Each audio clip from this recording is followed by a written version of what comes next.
And it goes a little something like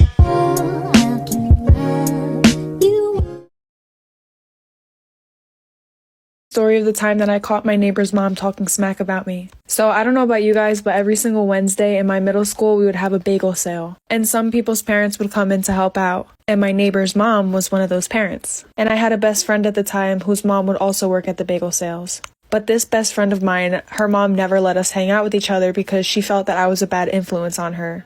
When in reality, it was the complete opposite. She was the one that snuck the boys in her house, if you guys remember that story time, where they peed in a flower pot. So basically her mom wouldn't let us hang out. And sometimes my friend would go with her mom in the morning, basically as a ride to school, and to help out with the bagels too. And one day when she went in with her mom, my neighbor's mom also was there too. So my friend starts eavesdropping into their conversation, and my friend's mom brings me up and says how much of a bad kid I am and a bad influence. And my neighbor's mom was like, "Oh wow, that's my neighbor, like we always suspected something bad about her, our whole entire neighborhood knows this about her," basically making stuff up about me. So then I go home crying, tell my mom. So me and this girl Jessica had a lot of beef together. She would always spread rumors about how I am adopted because I don't look like the rest of my family. And that was not true. But one day, I showed up to school and everyone was just staring at me in a really mean way. It's like I murdered someone. I quickly run to my best friend and ask her what's going on. She then told me that I told Jessica that she was a spoiled brat and that I beat her behind the school. And it turns out that Jessica told the whole grade. Everyone was against me. My first 2 classes passed and it felt like I've been there for a year. Everyone was still staring at me and I just couldn't get anyone to believe me. But I had enough of Jessica. During lunchtime, I went up behind her and pulled her hair as hard as I could. And it turned out Jessica had fake hair. She was using a wig. Then I was so fed up with Jessica's actions that I decided to pull her hair. Best decision I have ever done. Because it turns out her hair was a wig. Yes, her hair was fake, just like her personality. Jessica turned around and looked me in the eye and said, "You're gonna pay for this." And she stormed out of the cafeteria. The next day, she shows up to school and everyone was staring at her. The reason for that is that she showed up in a bun and with a hydro flask, shell necklaces, friendship bracelets, and you name it, all of the Visco girls stuff. Her friends told the whole school about the incident, so you better get rid of those friendship bracelets, Jessica. But since the whole school knew, one of those really hot football players came up to Jessica and told her, "You know you're not Charlie D'Amelio."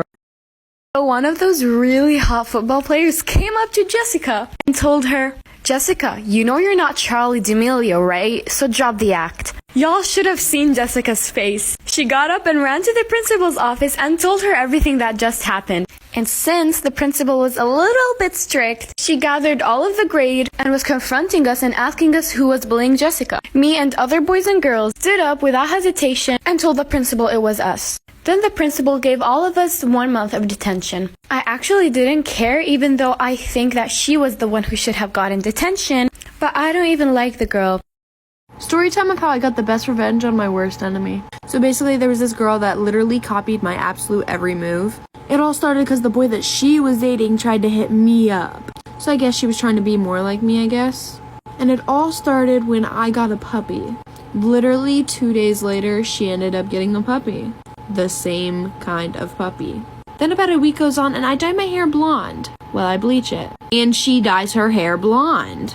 Okay, then the next day, I posted on my story about this app that I was using. It's called Fitness Coach, and I was getting my dream body from it. Also, the link to that app will be in my bio. But then not even an hour later, she posted that she was using it. Then I just noticed every single little thing that I did, she would also start to copy. She even started literally copying my outfits head to toe. So once I noticed that, I decided I was gonna try something out. And I bought a bald cap from the store. And then I posted it on a private story with only her in it. Ha, guess what happened 2 days later? I'm running out of time for part 2. Part 2, if I got the best revenge on my worst enemy. Continuing on with the story, after I got a bald cap and posted it on my private story with only her in it, 2 days later she shaves her head. So this is the time where I try to confront the girl, because at this point it's obvious she's trying to copy me. And after I confronted her about her trying to copy me, she then tried to say that I was the one trying to copy her, and then switch up the whole story. But for about months and months she continued to copy me, and now here's where the story gets bad. My puppy ended up passing away due to heart failure. And then of course I posted about it on my Instagram story. And that night I was scrolling through like who viewed it, and I see her little fake account. And honestly, I didn't think anything of it. It took a little bit, but 5 days later, I see on her story, "My baby will always have a place in my heart. Rip Moxie." Oh, I named my dog Roxy, by the way. And that's the exact thing I put on my story. Exact words and everything. I don't know what she did with the dog, and honestly, I'm terrified to know. But after that, I blocked her on absolutely everything because I came to conclusion that she is crazy. My boyfriend showed up to my house randomly one day. I had just woken up and I got ready so fast in my room. Mom told him that he could wait in the living room. She ended up jumping in the shower. I went outside to the living room and we ended up going to his house. And I was there. My mom called me. She said that there was $350 on the table and that one $50 bill was missing. I couldn't believe what I was hearing, but I had to find out the truth. So I told him to take me to Jack in the Box. We went through the drive-thru. I was so mad, but I had to keep it together. I knew that he only paid with 20s. He never paid with 50s. I ordered my food and I was waiting to see what bill he pulled out. And guess what, guys? It was a $50 bill. Then I looked at him and told him, "Don't pay with my mom's money." I grabbed my purse, pulled out a 20, and told him, "Pay with my money." His eyes just popped open. He knew he got caught. Story time about how I got caught skipping school almost every day of my senior year. So our school had just started this new thing where you fill out all your contact information online. And my dad was like, "Okay, yeah, just fill yours out." And it pretty much was who can pick you up, who can make early dismissals for you, who they can call if you're in trouble. Well, I decided to be a sneaky little bastard and put my boyfriend in for every single one of those contacts. I would start school around 7:30 a.m. and I would go to the nurse's office at like 9 a.m. and she would call and my boyfriend would act like my dad and be like, "Okay, yeah, just let her drive home." Well, my guidance counselor noticed after about 3 months of me never being at school. So she called the number hoping to speak to my dad. But instead she got my boyfriend. And he just thought it was a random person, so he didn't act like my dad. Because neither of us knew. Like for part 2. Okay, part 2. Okay, so pretty much what happened after that is she called and like she found out that it wasn't my dad.